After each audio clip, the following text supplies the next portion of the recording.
Estaba sentada, incapaz de levantar la cabeza, en la profunda penumbra de las habitaciones, donde las cortinas estaban bien cerradas y el aire era denso, viciado, impregnado del olor a tela húmeda, sudor rancio y algo dulzón y podrido.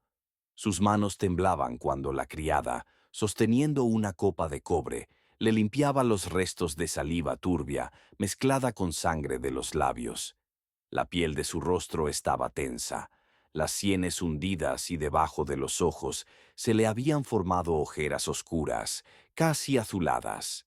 Los rumores de que la reina no podía levantarse ya se habían extendido por Londres, aunque los informes del Consejo Secreto decían lo contrario. Pero, en realidad, las últimas semanas de Isabel no solo fueron un tiempo de decadencia física, sino también de lenta ruptura de todos los lazos de poder que había construido durante largas décadas. Según el testimonio del médico, dejado en su diario personal, los primeros signos alarmantes aparecieron al comienzo de la estación fría: debilidad constante, pérdida de apetito, hinchazón en las piernas. El médico de la corte, formado aún con los antiguos libros que describían sangrías y cataplasmas, le recetó inicialmente laxantes y ungüentos a base de hierbas trituradas mezcladas con grasa animal. Sin embargo, a mediados del invierno, la piel de sus manos y su rostro se volvió áspera. Los labios se le agrietaron y comenzaron a aparecer manchas rojizas en todo el cuerpo. Empezó a rechazar la comida, prefiriendo solo vino caliente con opio diluido, lo que, según los sirvientes, le nublaba la vista y le ralentizaba el habla. Cuanto más se debilitaba el cuerpo de la reina, menos confianza se tenía en sus decisiones. Los consejeros, que hasta hacía poco estaban dispuestos a esperar durante horas para ser recibidos en audiencia, ahora se reunían en habitaciones separadas y cuchicheaban, discutiendo posibles sucesores. Por las noches, los pasillos del palacio resonaban con ruidos inusuales: pasos, voces, golpes suaves en las puertas cerradas. Los guardias restringían cada vez más el acceso a los aposentos, alegando el peligro de contagio. Se decía que la enfermedad podía transmitirse al tocar la cama o la ropa de la enferma. El estado de Isabel empeoraba. Las hinchazones se convirtieron en úlceras en las piernas, de las que supuraba un líquido turbio que se absorbía en el tejido de las medias. Al cambiar los vendajes, el olor era tan fuerte que las sirvientas, incapaces de soportarlo, se tapaban la nariz y se daban la vuelta. Según registros posteriores, una de ellas perdió el conocimiento y cayó directamente al suelo de piedra, tras lo cual fue sacada y no se le permitió volver a acercarse a la enferma. Los médicos intentaron aplicar cataplasmas calientes y frotar la piel con aceite mezclado con cera de abejas, pero esto solo hizo que los tejidos se hincharan y el dolor se intensificara. La reina gritaba cada vez más por las noches, pidiendo alivio, pero se negaba a tomar dosis fuertes de opio, temiendo que eso acelerara su muerte y enviara su alma al juicio de Dios, sin posibilidad de confesarse. El clero, llamado al palacio, insistía en la confesión y la comunión, pero ella retrasaba ese momento alegando debilidad. Según uno de los capellanes, que llevaba un diario en secreto, la reina, en sus momentos de lucidez, decía que temía morir impura ante el Señor, y que eso era lo que esperaban sus enemigos. A veces, en su delirio, llamaba a sus familiares y consejeros fallecidos, como si éstos pudieran entrar y tranquilizarla.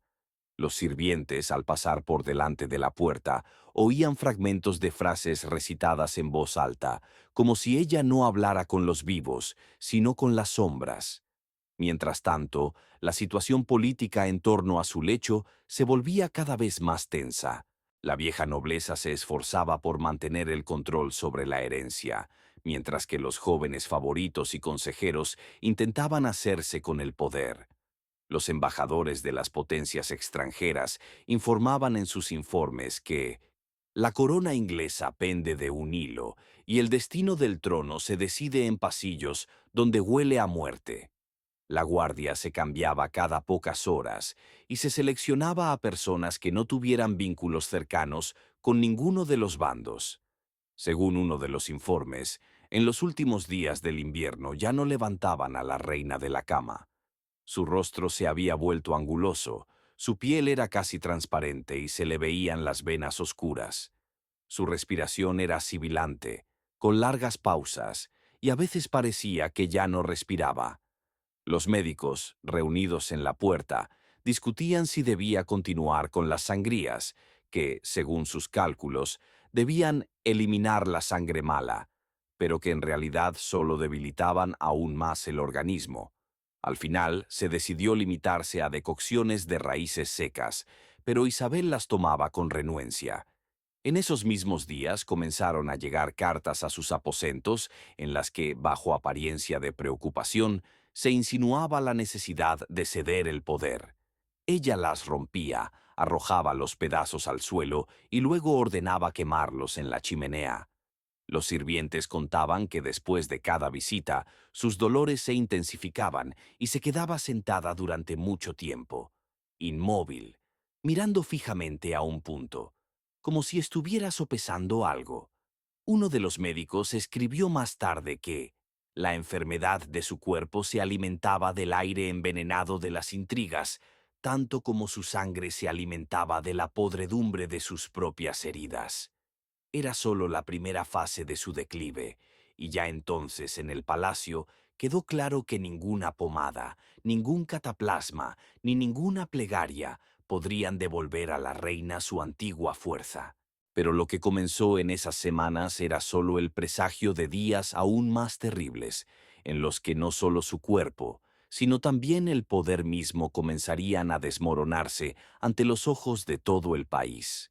A principios de la primavera, cuando en Londres aún se cernía una niebla húmeda y fría y el río llevaba aguas turbias, los aposentos de Isabel se convirtieron definitivamente en una cámara lúgubre y cerrada. Las cortinas permanecían completamente cerradas, no tanto para que la enferma descansara, como para ocultar a miradas indiscretas los cambios que se estaban produciendo en su cuerpo. Los sirvientes solo entraban cuando lo indicaba el médico jefe de la corte, e incluso ellos intentaban no quedarse más de unos minutos. Según los apuntes de uno de los pajes, conservados en una colección privada hasta mediados del siglo XIX, la piel de las piernas de la reina estaba cubierta de úlceras rodeadas de tejido ennegrecido. Las vendas tenían que cambiarse varias veces al día. Empapadas de un líquido turbio y sangre, desprendían un olor acre nada más retirarlas. Los médicos, temiendo que se contagiara la corte, ordenaron quemar los trapos directamente en el patio, pero el viento esparcía el humo por las calles y los ciudadanos comenzaron a murmurar que en el palacio se estaban quemando restos profanados. Todas las mañanas comenzaban igual. El médico tomaba el pulso, ponía la mano sobre el pecho, examinaba las úlceras y luego ordenaba que le trajeran una infusión de raíces secas y hierbas trituradas. La infusión era amarga y dejaba un regusto viscoso en la boca, pero la reina la tragaba, conteniendo a duras penas las náuseas. A veces, cuando los dolores eran muy fuertes, le daban vino caliente con opio, y entonces su habla se volvía lenta y empezaba a confundir los nombres, dirigiéndose a los sirvientes como si fueran parientes fallecidos hacía mucho tiempo. En aquellos días, los rumores sobre la pronta muerte de la reina se propagaban más rápido que los desmentidos oficiales. Los embajadores de las potencias extranjeras escribían a sus monarcas que la corona inglesa ya yacía sobre la almohada junto a la mujer moribunda. En el propio palacio se libraba una lucha por quién estaría a su lado en sus últimas horas. Los viejos consejeros intentaban mantener sus posiciones, mientras que los jóvenes favoritos intentaban entrar en sus aposentos con el pretexto de cuidarla. Según el testimonio de uno de los capellanes a quien se le permitió confesarla, Isabel decía en voz baja, pero con insistencia, que no quería morir rodeada de traidores. pidió que se sacara de sus aposentos a todos los que habían participado en las negociaciones para casar a sus sobrinas con príncipes extranjeros, acusándolos de estar ya repartiéndose mi cuerpo como si fuera tierra después de la guerra. El sacerdote afirmó que lloraba, pero no había lágrimas. Su rostro estaba seco y la piel tensa, como pergamino. Cada día dormía menos. A veces por la noche llamaba a alguien, señalando hacia una esquina de la habitación, pero allí no había nadie. Los médicos lo achacaban a visiones febriles, signos de un corazón debilitado y una inflamación prolongada. Sin embargo, los sirvientes hablaban de susurros que provenían de las esquinas vacías y de una extraña sensación de frío cuando pasaban junto a la cama. Los procedimientos médicos se volvieron cada vez más crueles. Varias veces a la semana, los médicos le hacían sangrías. Con un cuchillo fino le cortaban una vena del brazo o la pierna y recogían la sangre en un cuenco. Después de estos procedimientos, yacía pálida, con los dedos temblorosos, y no podía hablar. Una vez, mientras le cambiaban los vendajes, salió tanto líquido de una de las úlceras que el médico de la corte ordenó cambiar inmediatamente toda la ropa de cama. 3 personas levantaron su cuerpo para quitarle las sábanas, pero gritó tan fuerte que los guardias entraron corriendo en la habitación pensando que la estaban atacando. Para entonces, el acceso a la reina estaba estrictamente restringido. Los guardias registraban a todos los que entraban y anotaban sus nombres en un registro. Incluso los embajadores con permiso especial solo podían permanecer junto a su lecho durante un cuarto de hora, y eso en presencia de un médico. Todo esto provocó aún más rumores. Se decía que la reina ya no reconocía a las personas, que su cuerpo se estaba pudriendo y que guardaba un puñal bajo la almohada para no ser llevada viva. Según informes del Consejo Secreto, en marzo se reforzó la guardia alrededor del palacio. Varios lores influyentes abandonaron Londres, llevándose consigo a sus familias y sus valores. Los comerciantes se quejaban de que las compras para el palacio se habían reducido y de que la cocina real había dejado de pedir carne en las mismas cantidades que antes. Todo parecía indicar que el poder se preparaba para un cambio, pero no se atrevía a anunciarlo abiertamente. El estado de Isabel continuaba empeorando. Empezó a evitar los espejos y exigió que los retiraran de sus aposentos. A veces se quedaba inmóvil durante horas, mirando al vacío, y luego comenzaba a susurrar algo al oído de la sirvienta más cercana. Nadie sabía lo que decía, pero después de esas conversaciones, las sirvientas eran enviadas rápidamente fuera, y a veces, incluso despedidas. A finales de mes, su rostro se oscureció, sus labios se cubrieron de costras y su respiración se volvió entrecortada. Los médicos decían que su corazón latía como un pájaro asustado. Isabel casi dejó de comer y solo bebía vino caliente. Cuando los médicos le propusieron aumentar la dosis de opio, ella se volvió y dijo: «No quiero encontrarme con el Señor en sueños». En el palacio ya se comprendía que el tiempo se agotaba, pero mientras no llegara la muerte, nadie se atrevía a dar el paso decisivo. Todo aquello parecía un largo asedio. Por un lado, el cuerpo de la reina, que se rendía lentamente a la enfermedad. Por otro, los círculos del poder, listos para cerrarse en el momento en que cesara la respiración. Lo más difícil estaba por llegar. Su enfermedad había entrado en una fase en la que el dolor dejaba de ser soportable y la mente dejaba de estar lúcida. Pero, al mismo tiempo, se intensificaban las intrigas palaciegas. La herencia, el trono, el destino del país. Todo dependía de cuántos golpes más pudiera soportar su corazón. A mediados de abril, las habitaciones de la reina ya no parecían la residencia de una monarca, sino una estrecha y sofocante habitación de moribunda, donde cada respiración era un esfuerzo. El aire era pesado, impregnado del olor del cuerpo caliente, de viejos ungüentos medicinales y de la podredumbre que se extendía lentamente. Las cortinas llevaban semanas sin abrirse, en parte por la debilidad de Isabel, en parte por el deseo de ocultar su aspecto a los ojos ajenos. Según las notas personales del médico Robert Cecil, en ese momento la piel de las piernas de la reina presentaba profundas úlceras cuyos bordes se habían ennegrecido. Cualquier contacto le provocaba un dolor agudo que la hacía estremecerse y apretar los dientes. De las heridas brotaba un líquido con un olor fuerte y dulzón.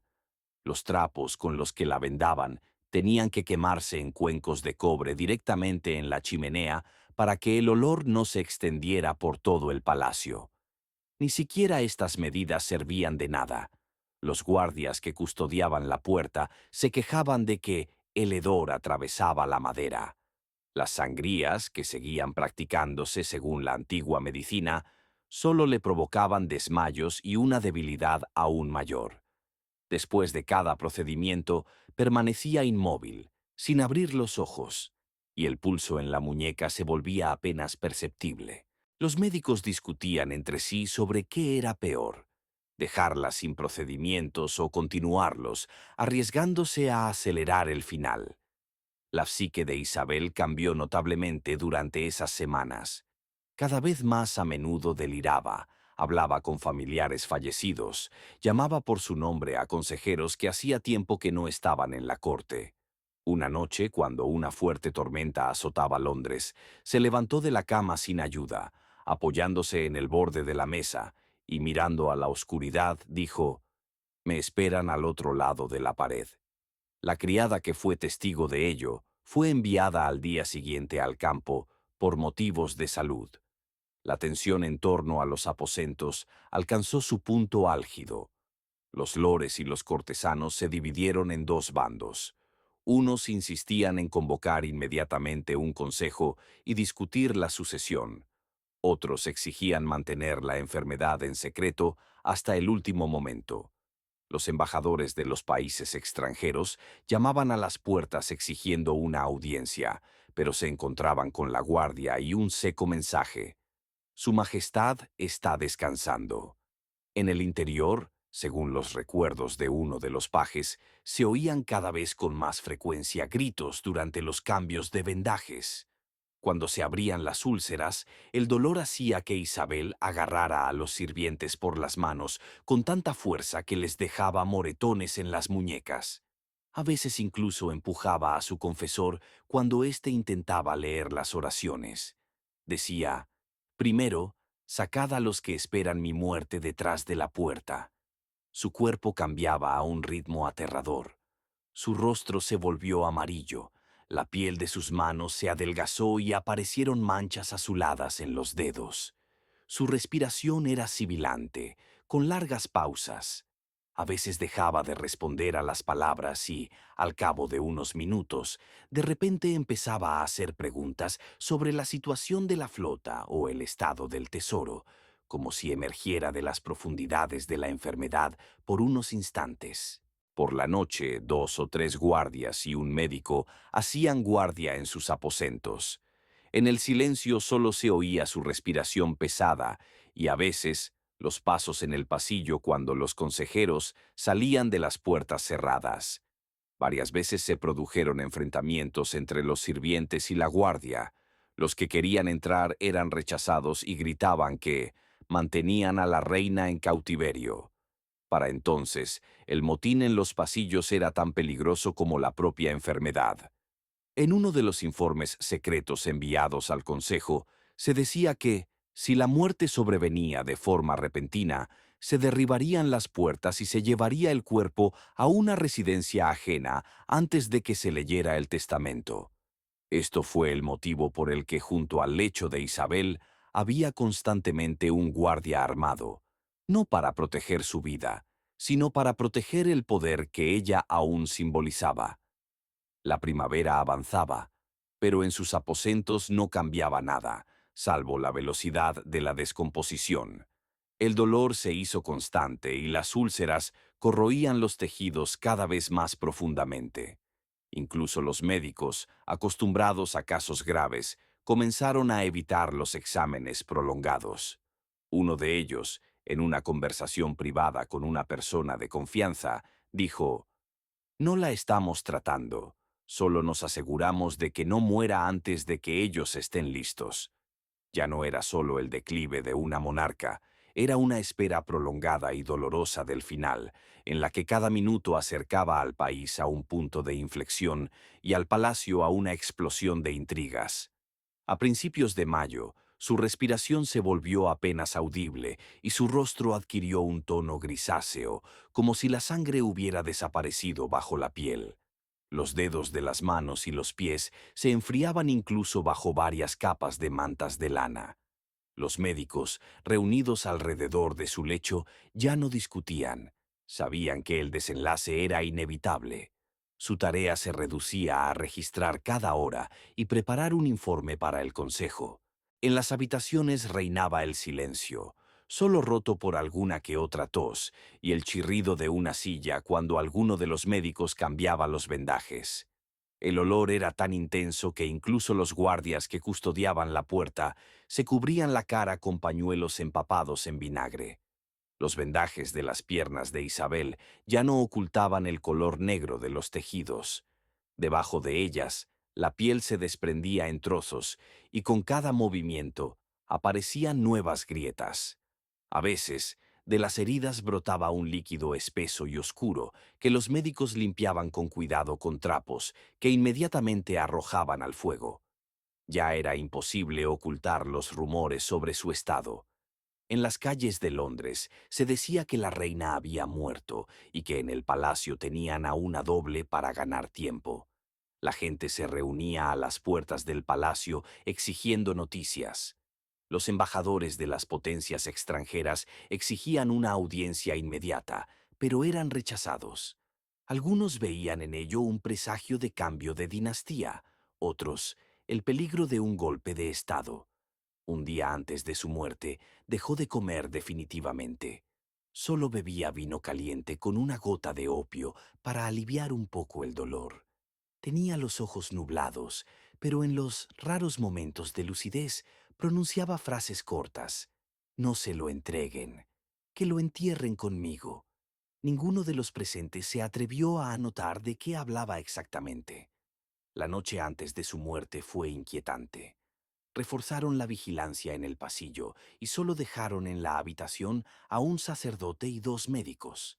Poco después de medianoche, comenzó a tener fuertes escalofríos. Su cuerpo temblaba ligeramente y su respiración se volvió frecuente y superficial. En un momento dado, abrió los ojos y, según se escribió en el informe, miró al techo como si hubiera alguien allí. Después, su respiración se ralentizó y, según el médico, su corazón se detuvo como una vela apagada por una corriente de aire. Cubrieron su cuerpo con un fino paño y lo dejaron durante una hora para asegurarse de que no había signos de vida. Cuando los guardias y los sirvientes entraron en la habitación, el olor era casi insoportable. La sacaron en brazos, envuelta en una tela gruesa para ocultarla a los ojos de la corte y evitar rumores sobre el estado del cuerpo. En los pasillos reinaba un silencio sepulcral, solo roto por el crujir de las tablas del suelo. Las dificultades comenzaron de inmediato. Se empezó a preparar el cuerpo para el embalsamamiento, pero, según el maestro, los tejidos se deshacían entre las manos y el olor impregnaba la ropa. El trabajo se interrumpió varias veces, intentando encontrar mezclas más resistentes, pero nada funcionaba. Finalmente se decidió cerrar la tapa del ataúd antes de tiempo. La noticia de la muerte de Isabel se extendió instantáneamente. En Londres repicaban las campanas, pero junto con el luto se respiraba en la ciudad una tensa expectación. El consejo se reunió ese mismo día para decidir la sucesión al trono. Entre los partidarios de la antigua nobleza y los nuevos favoritos se desató una encarnizada lucha. Los embajadores de las potencias extranjeras convocaron a sus mensajeros y enviaron solicitudes de audiencia a los nuevos gobernantes, aún sin nombrar oficialmente. La gente en las calles reaccionó de diferentes maneras. Algunos lloraban, recordando los largos años de su reinado. Otros decían que había llegado el momento del cambio. Los mercados funcionaban a medio gas, las tiendas cerraban antes, todos esperaban el anuncio del nuevo monarca. La muerte de Isabel no solo supuso el fin de su reinado, sino también el comienzo del caos político. Su desaparición abrió el camino a la reorganización de toda la corte, la redistribución de tierras y cargos y el cambio de la política exterior. Pero quienes presenciaron sus últimos días no recordaron sus logros ni su gloria, sino una habitación oscura y sofocante, susurros ahogados tras la puerta y el lento y doloroso decaimiento de una mujer cuyo nombre, hasta ayer, nadie se atrevía a pronunciar en voz alta sin añadirle un título.